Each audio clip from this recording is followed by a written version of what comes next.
So today is another kitchen video. I finished my course on CSS on LinkedIn.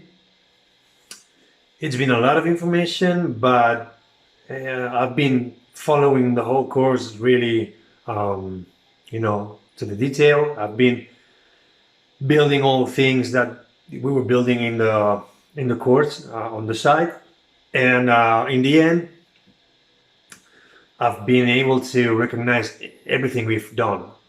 So the course is about 4 hours and 47 minutes, I think, something like that. It's taken me, there's 4 hours and 40 minutes of video. It's taken me like 1 week and a half, nearly 2 weeks. But I'm quite glad.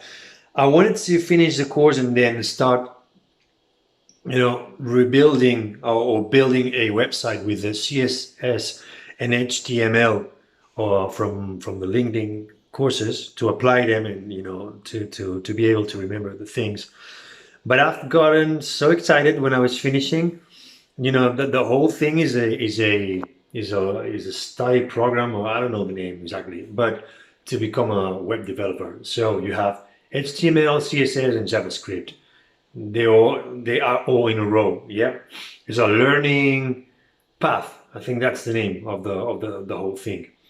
So when I finished the CSS course, there was the JavaScript pop-up calling me like start with the JavaScript.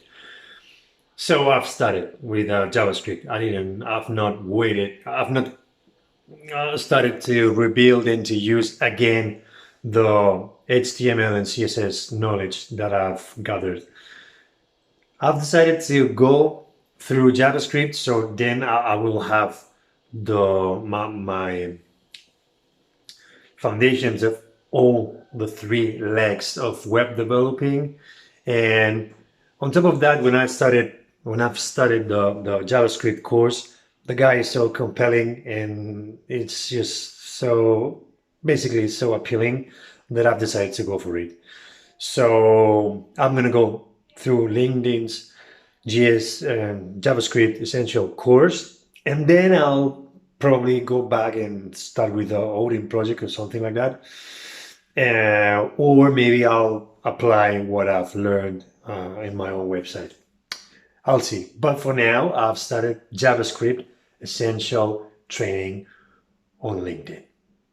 And I'm quite happy about it and excited.